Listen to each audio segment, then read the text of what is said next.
The rain whispered against the stone walls of Kensington Palace when Prince William uncovered something no one ever expected. A secret so deep, so dangerous, it could shatter the very foundation of the British monarchy. He hadn't set out to challenge his father's legacy, but the numbers on those papers told a story that could no longer be ignored. Behind the polished crowns and graceful smiles lay a storm of betrayal, loyalty, and one heartbreaking choice: between truth and family. And when William finally spoke the truth, the world was too afraid to hear. King Charles took a step so unimaginable, it changed royal history forever. If this story grips your heart the way it did ours, don't forget to tap like, subscribe, and share this video with someone who still believes in doing what's right even when it hurts. Your support helps us bring more powerful, true-feeling royal stories to life. Now, let's step inside the storm that shook the palace walls.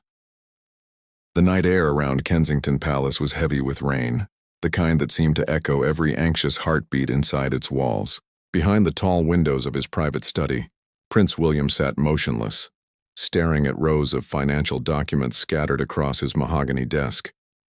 What had started as a simple review of charity reports, the kind of task he'd done countless times, now looked like a web of deceit stretching deep into the institution his family had sworn to protect.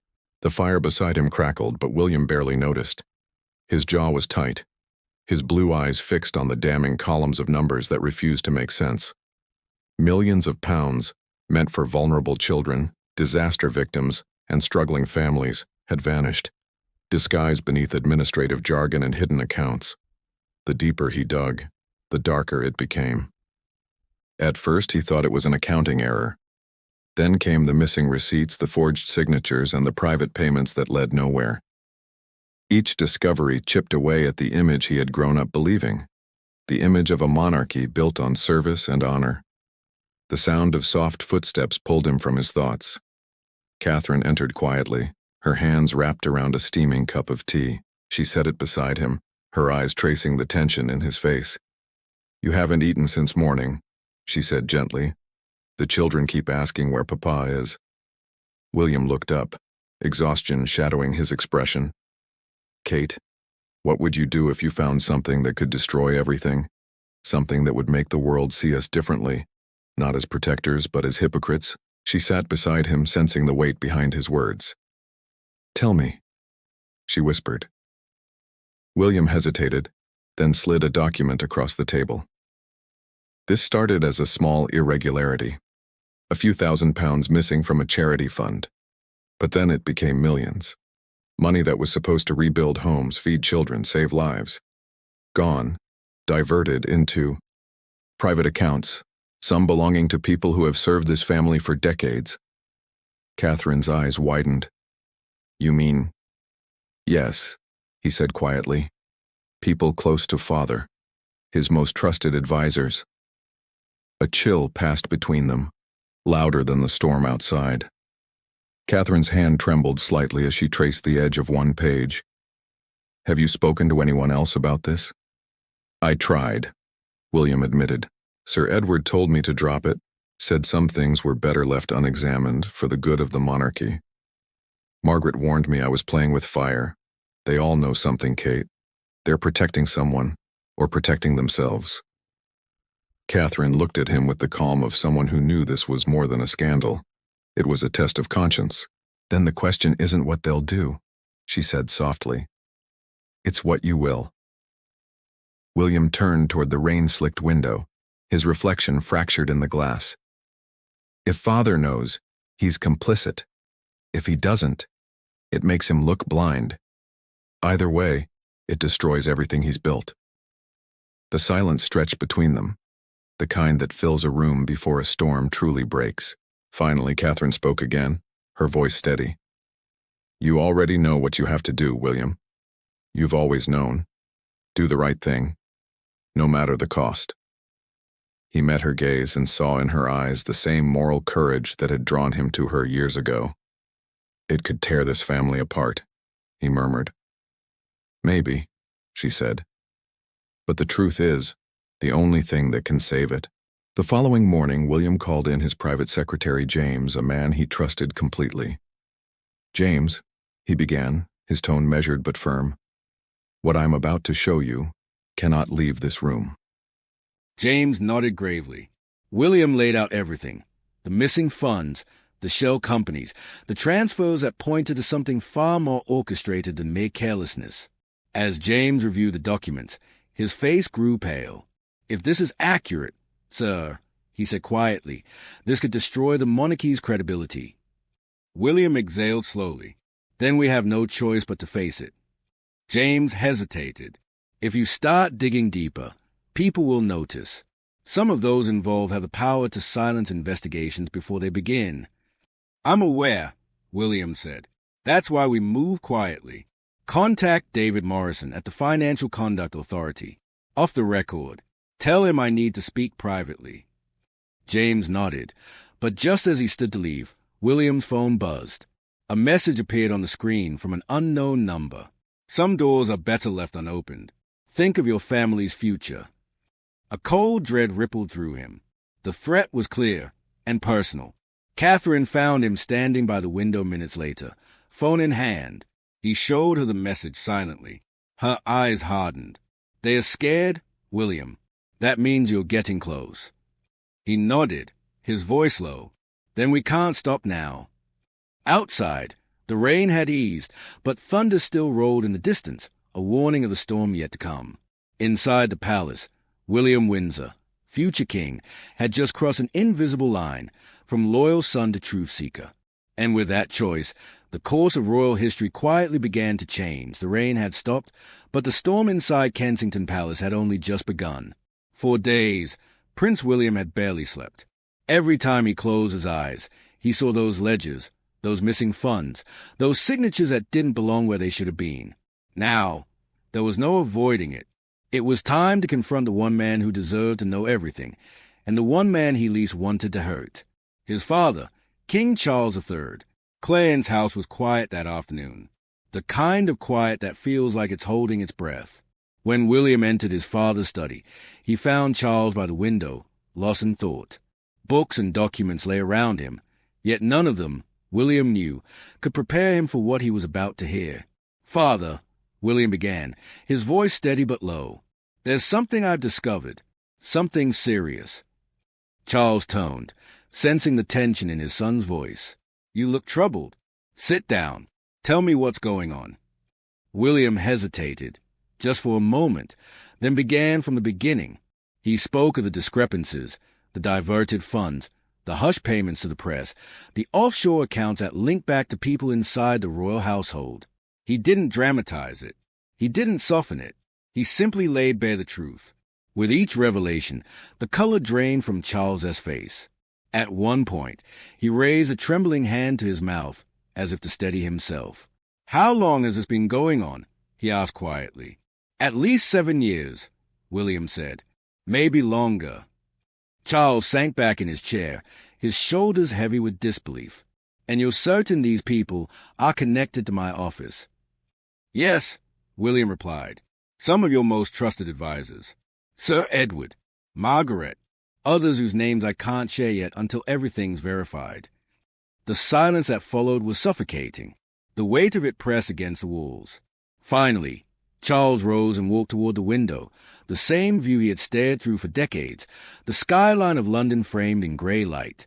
"I suspected something was wrong," he murmured, "but I chose not to look too closely. I told myself they were protecting me, protecting the crown from unnecessary scandal."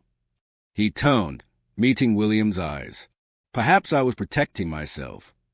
For a moment, William saw not the King of England, but a weary father, a man burdened by duty, haunted by regret.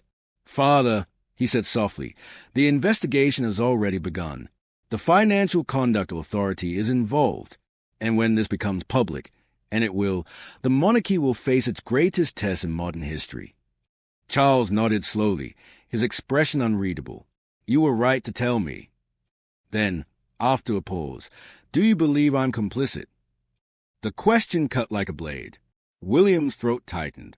"No, I believe you were misled, but the world won't see it that way. To them, either you knew or you should have." Charles looked away, his eyes glistening.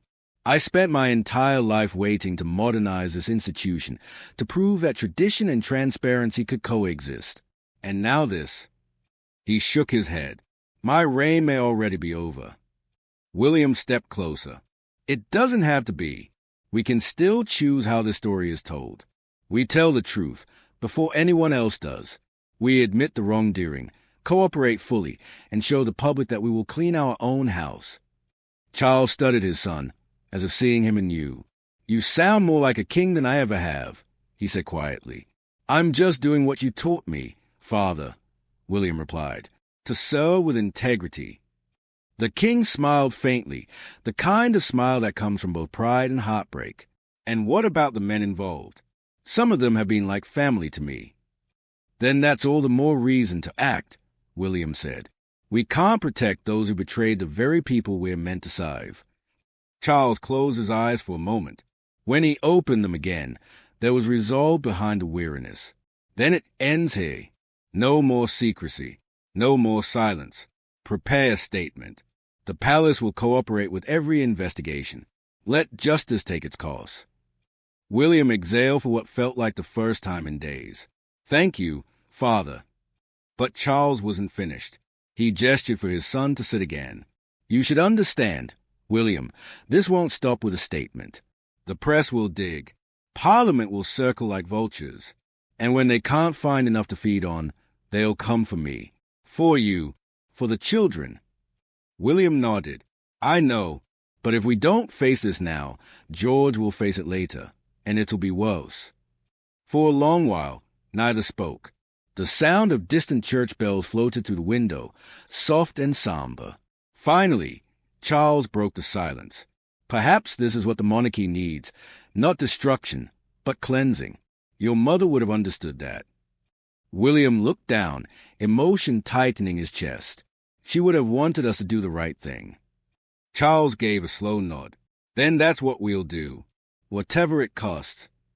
That evening, back at Kensington Palace, Catherine waited for him with 2 glasses of wine and the familiar, steady calm that had become his anchor.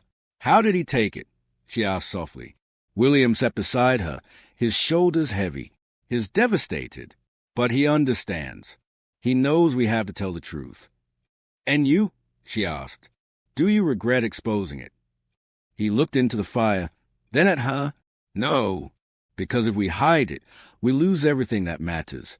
But if we tell the truth, maybe we still have a chance to save something real. Catherine reached across the table and took his hand. Then that's enough. Outside, the lights of London glimmered like 1,000 watching eyes. Inside the palace, a father and son had made a decision that would change the course of royal history, a decision built not on power, but on principle. The storm had passed for the night, but the reckoning was only just beginning. The next dawn broke grey and quiet over London, the kind of morning where the mist rolls low and the air feels heavy with things unsaid. Inside Buckingham Palace, the atmosphere was far from calm. Phones rang, advisers whispered, and journalists camped outside the gates, sensing history was about to turn. In his private room, King Charles sat at his desk, a single sheet of parchment before him, one that would alter the British monarchy forever. Across from him stood Prince William, his face pale but resolute. Are you certain? William asked, though he already knew the answer. Charles looked up, his expression gentle, almost peaceful. I waited 70 years to become king, he said. But sometimes a crown is heavier than anyone can bear. This scandal isn't just about stolen money, William. It's about broken trust. And trust, once lost, must be earned back by a new generation. He slid the paper toward his son, the abdication document. William's breath caught. Father, this isn't necessary. Yes, it is, Charles interrupted softly. You expose the truth. You face what I was too afraid to face.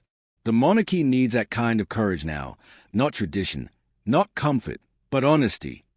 For a moment, the 2 men simply looked at each other, a father and a son bound not by power, but by sacrifice. Then Charles reached out and placed his hand on William's shoulder. Promise me something, he said. Promise me you will make this family worthy of the people again. William's eyes glistened. I promise. When the announcement aired later that week, the world stood still.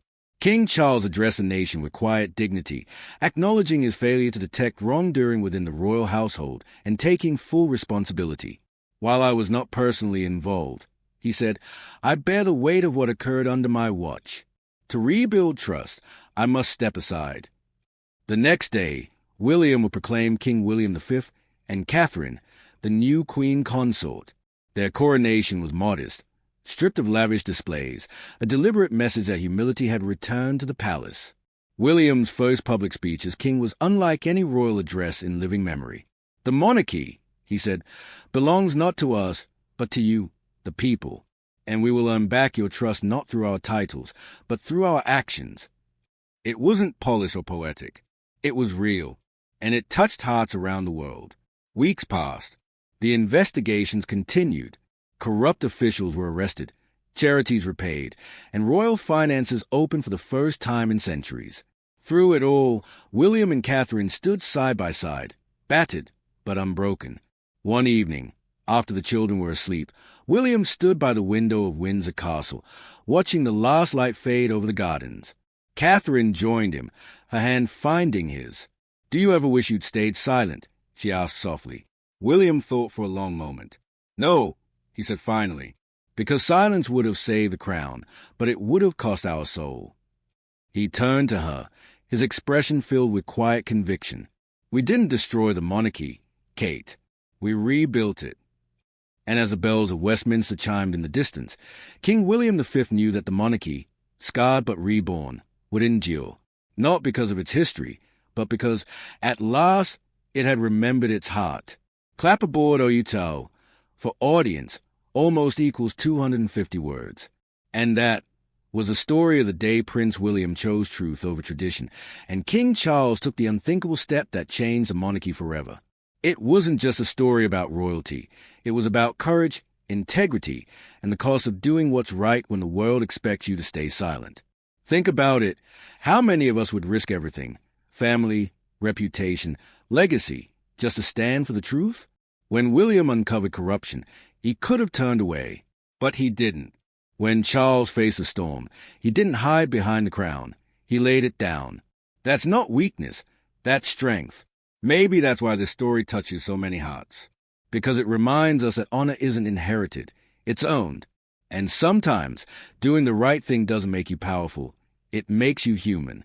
If this story moved you, help us keep sharing more powerful, emotional, true royal moments. White right pointing backhand index like, subscribe, and share this video with someone who still believes that truth, no matter how painful, can set you free. And tell us in the comments, what would you have done if you were in William's place? Until next time, this is Royal Pat, where real stories meet royal hearts. Crown.